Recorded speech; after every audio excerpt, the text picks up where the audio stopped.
In tonight's news edition, His Majesty the King joins Royal Jordanian in a celebration to mark the national carrier's 50th anniversary.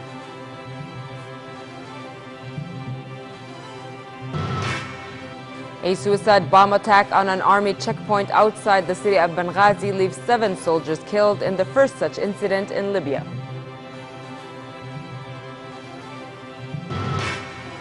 And Japan, along with 7 other teams, claim a spot in the 2014 Robotic Challenge finals.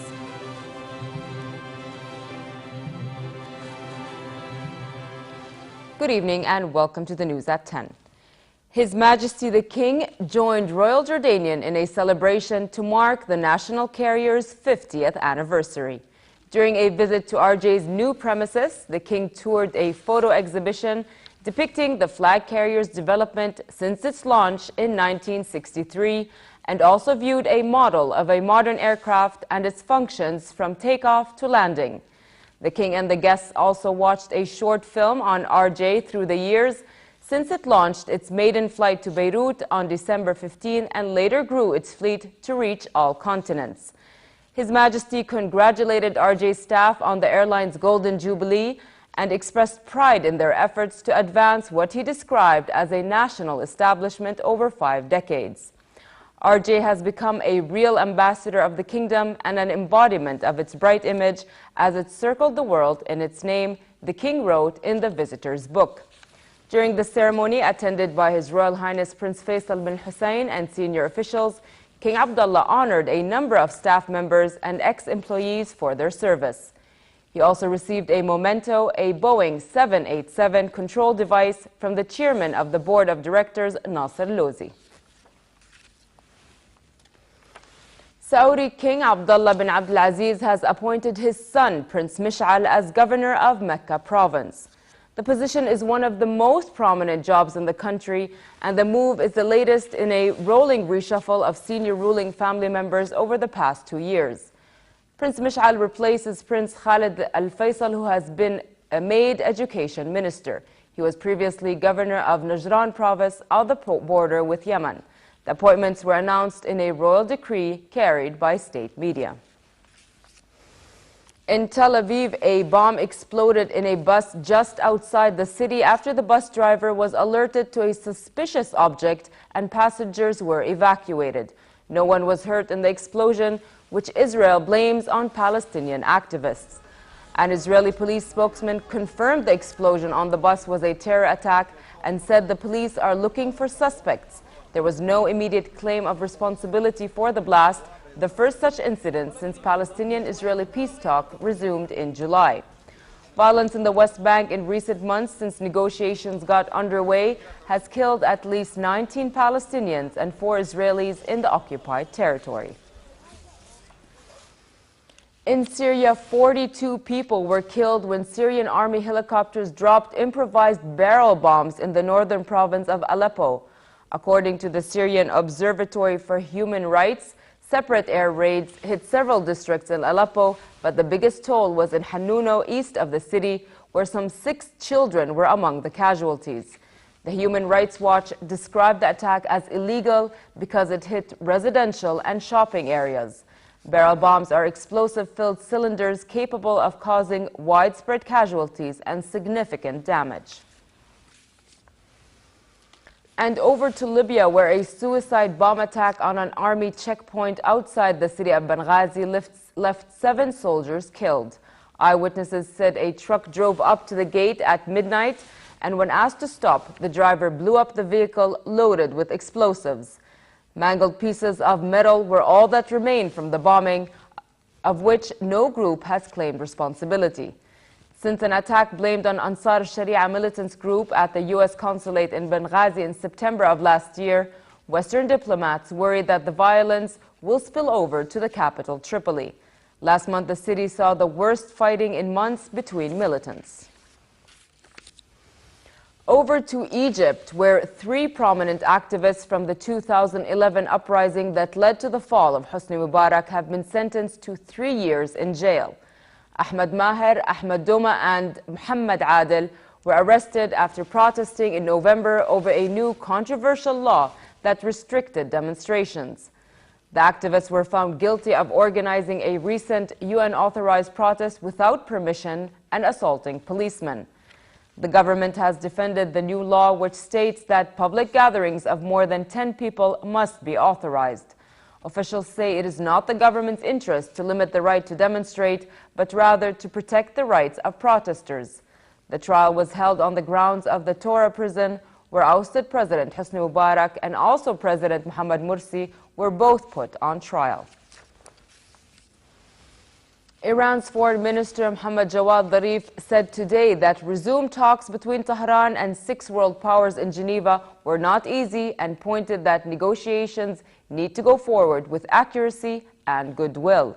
Zarif was speaking at a joint news conference in Tehran with Italian Foreign Minister Emma Bonino, who is on a 2-day visit to Iran. He said Iran and the 5+1 powers must go through talks with seriousness and precision, adding that this should also be the responsibility of negotiators who are meeting this week in Geneva. Bonino's 2-day visit is the first official trip of an Italian foreign minister after almost 10 years. She was also to meet today with President Hassan Rouhani and Parliament Speaker Ali Larijani. Iran had broken off the talks with the 6 world powers in anger at an expanding U.S. sanctions blacklist, but resumed talks in Geneva on Thursday.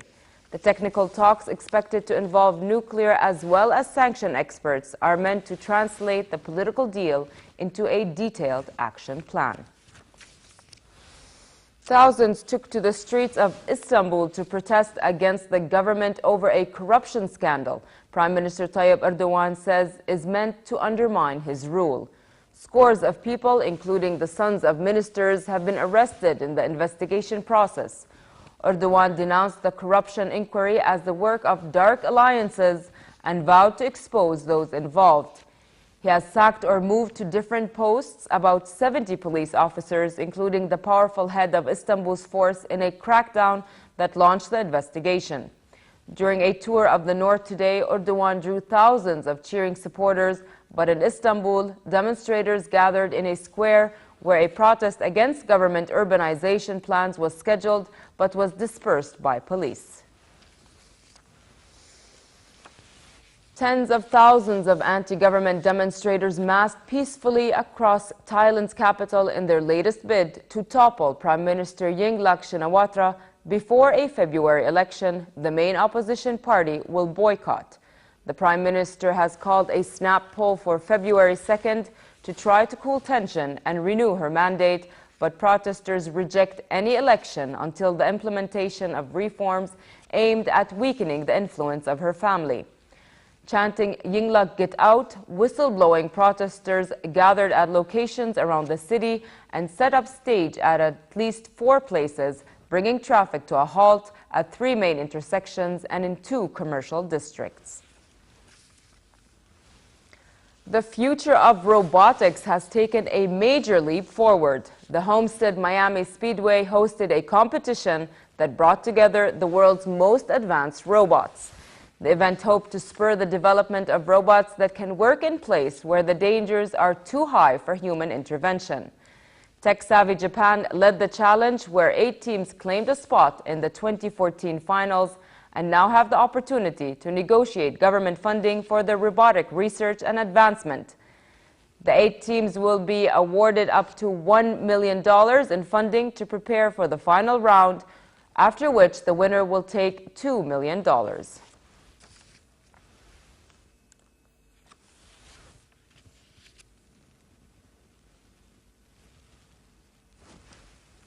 And due to a technical problem with Reuters television feed from London, we at the News at 10 would like to apologize for our viewers for not bringing down the sports rundown for tonight.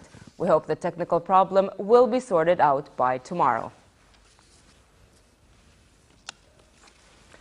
And finally, cold weather prevails in most regions tonight with southeasterly light to moderate winds. Tomorrow, relatively cold conditions continue in most regions, but it will be fair in the Jordan Valley.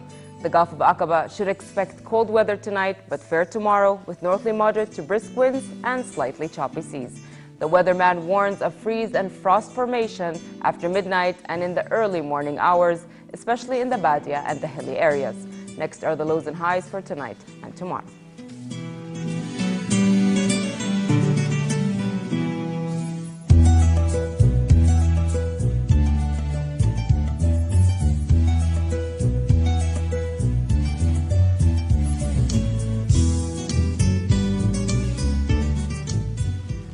To end the news, here's a reminder of our top stories. His Majesty the King joins Royal Jordanian in a celebration to mark the national carrier's 50th anniversary.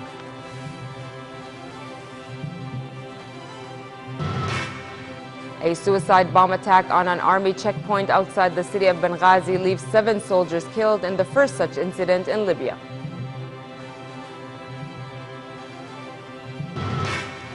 And Japan, along with 7 other teams, claim a spot in the 2014 Robotic Challenge finals.